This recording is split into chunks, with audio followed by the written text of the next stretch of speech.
Stop it. Get some help.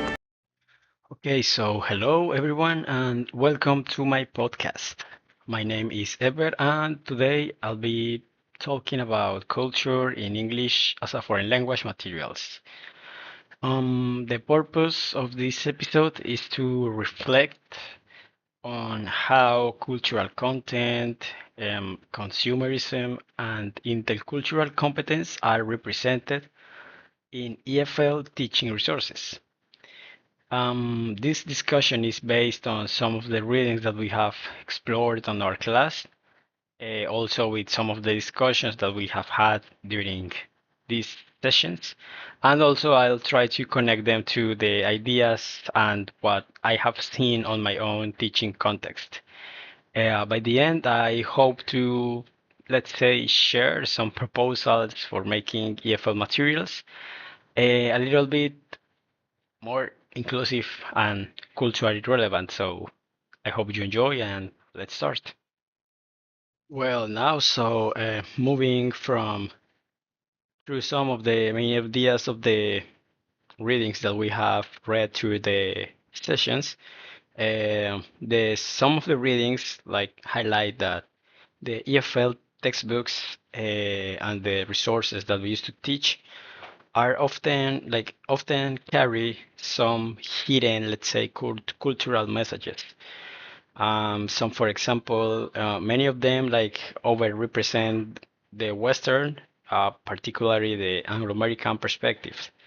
For example, the holidays, the lifestyle of people or the role models are frequently taken from US or British context. Well, this depending on the editorial that the book should have.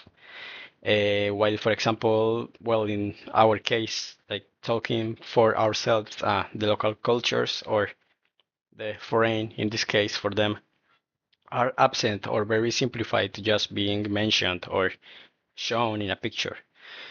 Another point that, well, is very relevant in this, and I learned a new word looking for this, is the consumerism.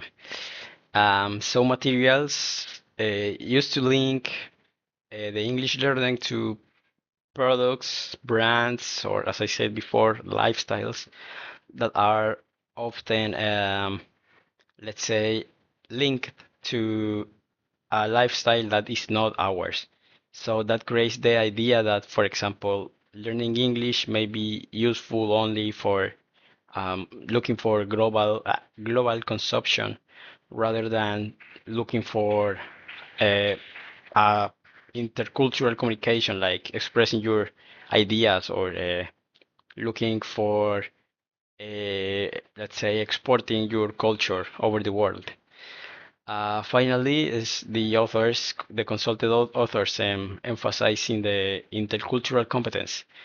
Like, let's say, this being that teaching is not only transmitting grammar and vocabulary, but also trying to developing skills to understand, respect, and communicate other across other cultures. Um, of course, like this involves valuing or taking into account the diversity, questioning stereotypes, and recognizing that all cultures, and of course, including the local ones, deserve space in the classroom. Well, so now moving more deeply into examples on how these, let's say, topics or the cultural content is represented among the readings that we reviewed. For example, we have in Gomez and Rodriguez the textbooks mostly show, let's say, a culture that is only in the surface. Think about this as an iceberg. We only see the tip of it. The holidays, the touristic sites, the celebrities, foods. They avoid The deep culture, and this is very related to what we talk in class, the values, belief, the conflicts, how people used to um, solve them, the diversity. This, like, let's say, leads to think that culture is only represented as something static, as something that is homogeneous, that doesn't move, that doesn't change, and celebratory, and this, of course, creates stereotypes. And of course, that learners are only like seen as, a happy tourist and not as an intercultural speaker that, that can relate this to their own context and looking for something different. In Gray's readings, we can notice that the course book act like a map. Like they don't just describe the culture, but they construct it. In this reading, they selectively represent multi multiculturalism, multiculturalism, and feminism, but they avoid controversy. Like they, let's say, get along with the topic, but only in a superficial way. They don't go deeply and try to, go beyond what we see. Um, Still, like, touching these controversial topics, they rely heavily on the Western and global North perspectives. And the native speakerism is an element that is very relevant in this. The domination from, of course, the British and American accent and their lifestyles is very represented. And finally, we have Rico, where the material present only, let's say, the big C or the what is most visible on the culture. So this includes elements as the flags, the monuments, the icons, and it ignores everyday lives and the learner's own culture in this case. The In this reading, they say that the stereotypes are reinforced, as for example, Spain seen as paella and flamenco only. And Rico also like agrees on saying that the course books marginalize or erase the local cultural identity. So this is a point in common that these have. Now going a little bit deeper into the consumerism.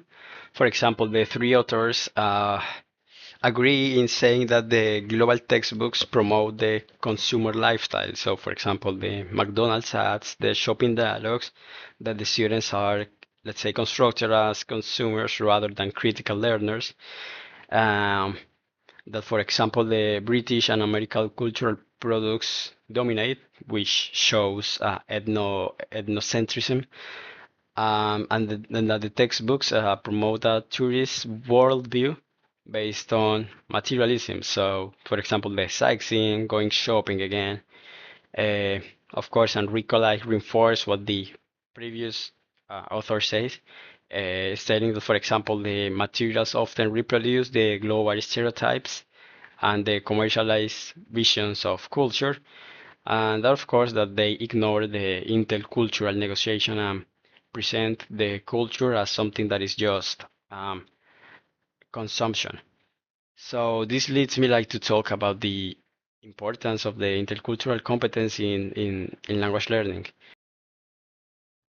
Well, now moving into the importance of the intercultural competence in language learning, I'll say that according to Gomez Rodriguez in 2015, learners need the intercultural communicative competence and not just grammar.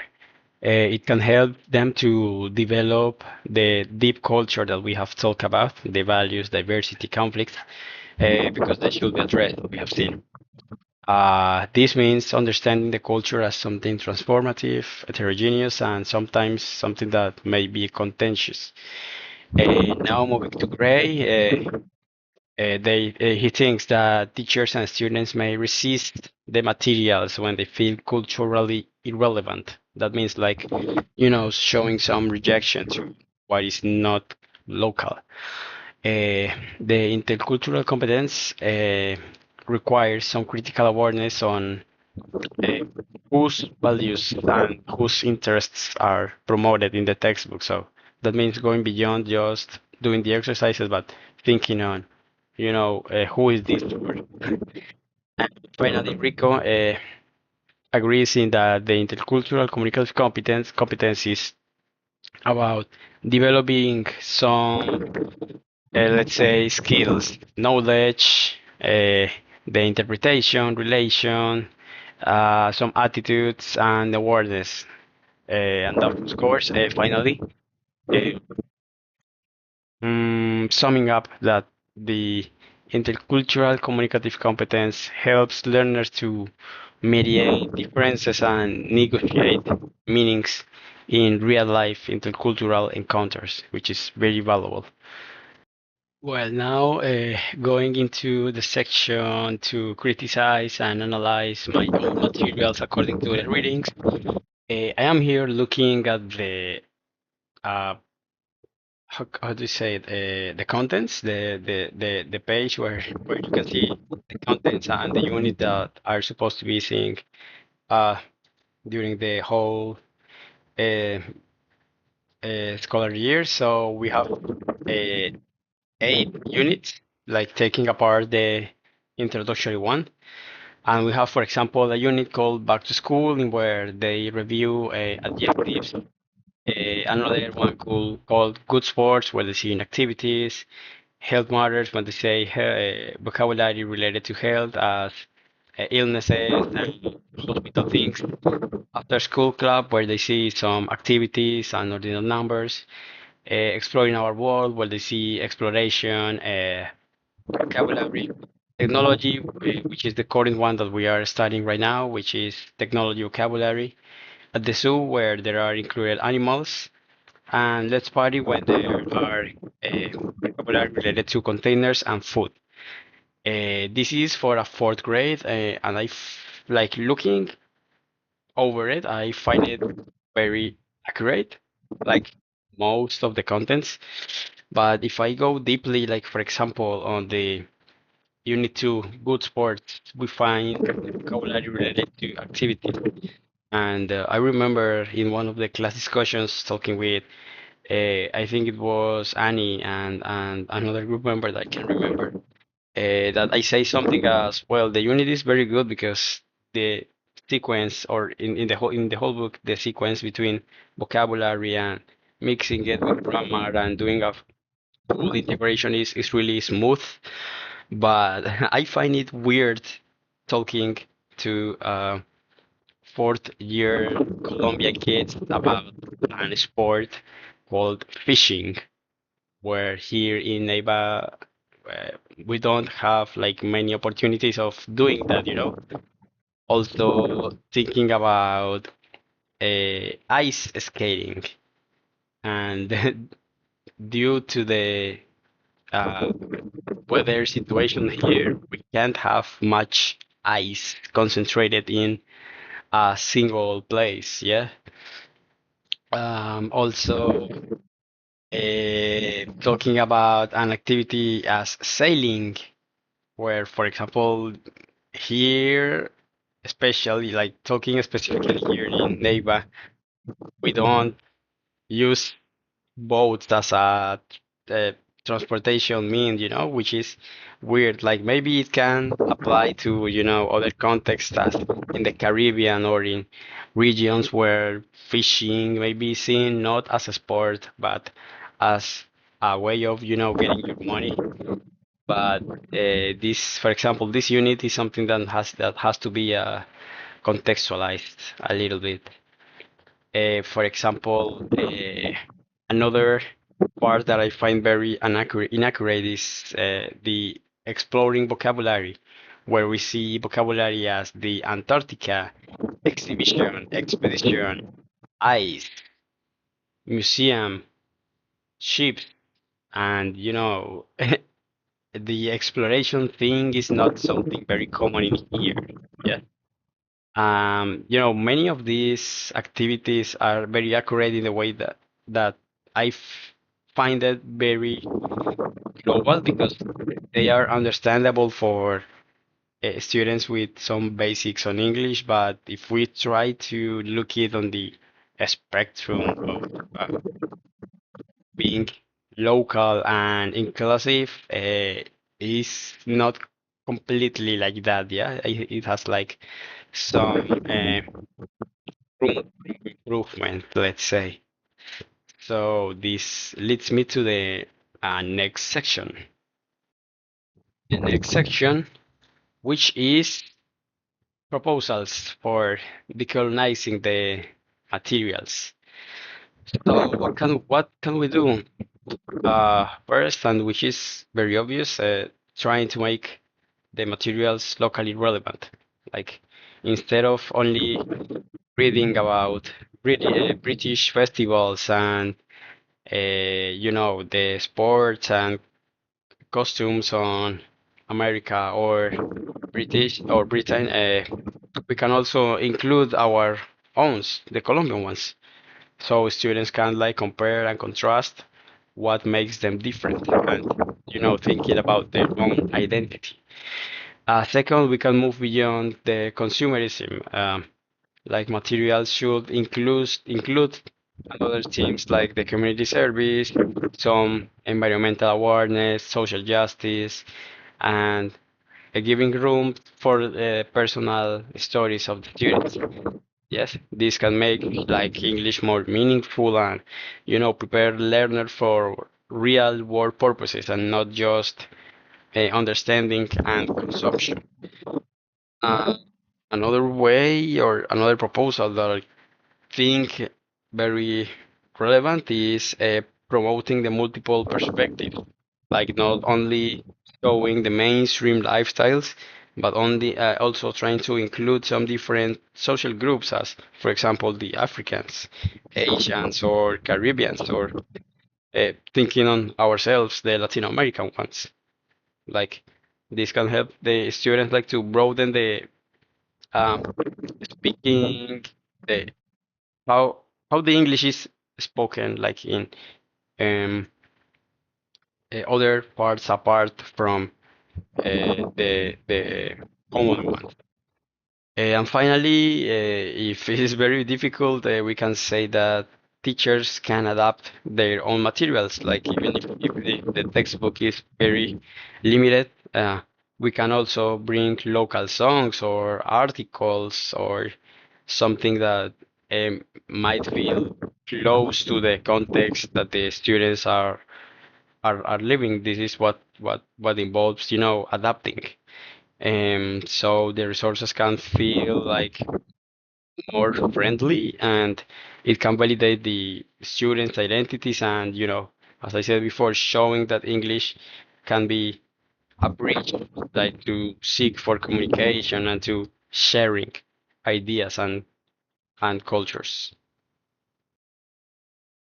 Well, and to finish this episode, we have seen, thanks to the summary on the readings and the main examples, and uh, contextualizing in my case with my own material, that is sometimes the materials that we use like hide some messages and some privileges that maybe are not very um, viable. Like there are part of the iceberg. This can limit like the student's sense of belonging and their ability like to use English as something that really foster their interculturality. I think that if we want to decolonize the EFL, we need to design and adapt materials that include local cultures, that address meaningful issues and foster critical intercultural competence. Maybe I feel it as something hard, like in my context, because I work with young students, with fourth grade students. They move around 9 and 11 years old, so maybe this can be something difficult to achieve with them, but it's not impossible. I would say that mm, we should work on resources that are not only linguistically effective, but also culturally inclusive and like socially fair if we want to get picky.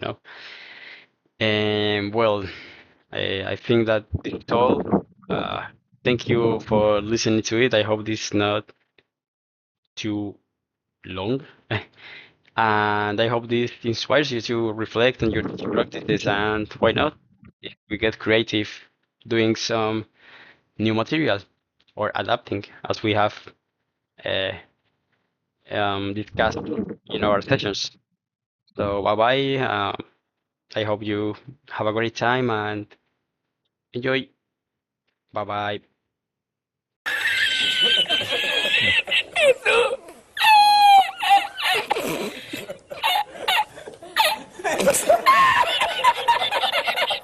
True.